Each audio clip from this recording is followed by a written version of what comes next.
Hey, Slater Crusaders, welcome back to our special Inside America's Crime Crisis. Inside, meaning we're trying to get inside the minds of the people who are doing this, not only the progressive politicians who are allowing this, but also the people who are doing it. And the two wonderful guests to help us truly understand this. Retired Detective Tania Owen, 32 years herself. She's also the widow of Sergeant Steve Owen, who was killed on duty by a career criminal. We'll get that story in a second.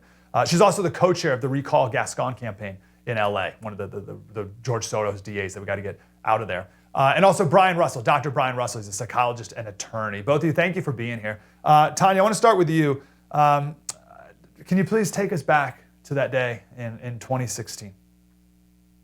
Yes, first of all, thank you for having us. October 5th, 2016 was the worst day of my life.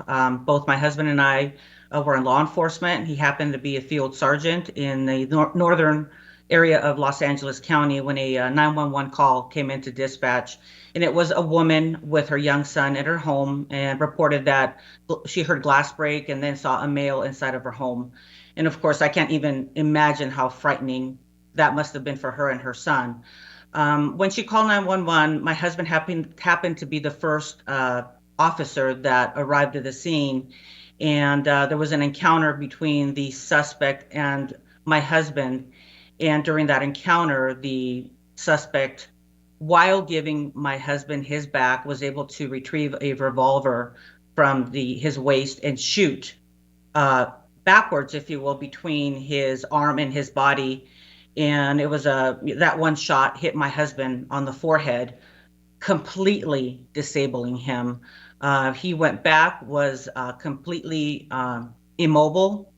At that point, the suspect, instead of running away and just fleeing the area, made a conscious decision and purposely ran up to my husband, stood over him, and executed him, shooting him 3 more times in the face.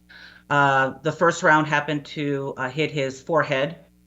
The second was on the other side of his forehead. The third shot, his eye, and the fourth shot, his cheek.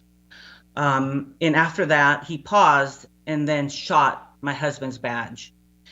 And for me as a law enforcement officer, clearly he is sending a message stating that he does not care who stands in front of him and, or stands before him. He's going to do whatever he wants. And This individual happened to be a gang member. He had just been released from prison and was on parole. He had only been out less than a month. He was a gang member. The weapon that he had on his person happened to be a stolen gun. And, when George Gascon came into office, he took away all of those enhancements. So what I'm trying to say is this individual should have been facing the death penalty. However, after George Gascon, who is a soft on crime district attorney, once he was elected or sworn into office, he stated that enhancements were no longer going to be charged, nor was the death penalty going to be pursued, clearly stating that this individual would have only served a minimum time for the murder and execution of a law enforcement officer. I want to get back to those enhancements in just a second because I think that's really, really important. But I want to go to Dr. Russell. And before we get to Gascon and these DAs and all the rest, I want to focus on the criminal, Dr. Russell. Now that's quote unquote, an extreme example. And this is a tough question because there's a huge range, right? I mean, we have people who walk into Walgreens and walk out with a bunch of stuff all the way to this, right? And everything in between. But can you help us understand? Someone watching this would never dream of doing anything like that. So we can't make sense of it. You're a psychologist yourself. Help us make sense of this best we can. Why do people like this do that? Well, first of all, I have to say how sorry I am, Tania, for what you went through. My father was a career law enforcement officer, and there, but for the grace of God, go family members like me of law enforcement officers who came home every day of their career. And so I'm so sorry for what you went through. If you understood this, I'd be concerned about you. So it's actually a good thing that you don't understand it. We don't understand it. But I think maybe I can help us understand a little bit more of what's going on here so that we can figure out what to do about it. You're not the first to observe that most people don't understand this. George Washington said we would never have a society where we had enough cops, enough military, for that, the fear of them to be the reason why most people followed the law most of the time. Most people do the right thing most of the time. Thank God we're a country like that because of their own code of morality and or their own concern about how others are going to treat them socially if they go outside the bounds. But there's always going to be a subset of people for whom those things aren't going to regulate their behavior. And so it's going to come down to the consequences. Their behavior is going to be shaped by the consequences. And this is where a lot of people overcomplicate trying to understand crime. B.F. Skinner, talked about conditioning, and it really boils down to that.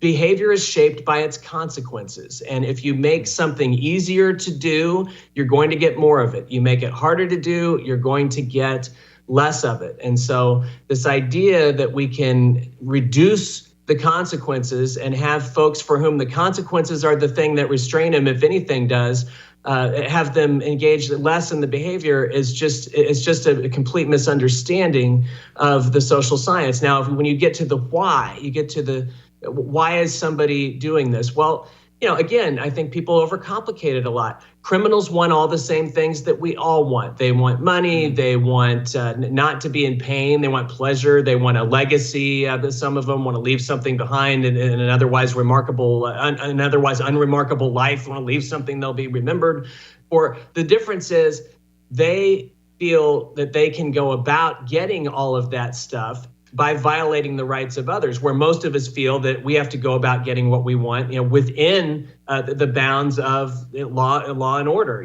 but rule of law, respecting the rights of others as we go about trying to get what we want in life. And so it's a narcissistically rooted thing. It's a sense of entitlement to get what they want at our expense by hurting innocent others.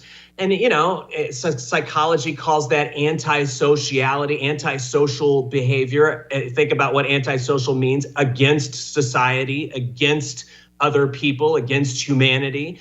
Religious people, philosophers call it evil. I think that term fits in a lot of cases. I think there's evil in the world, and I think sadly, Tania's husband came face to face with it that night.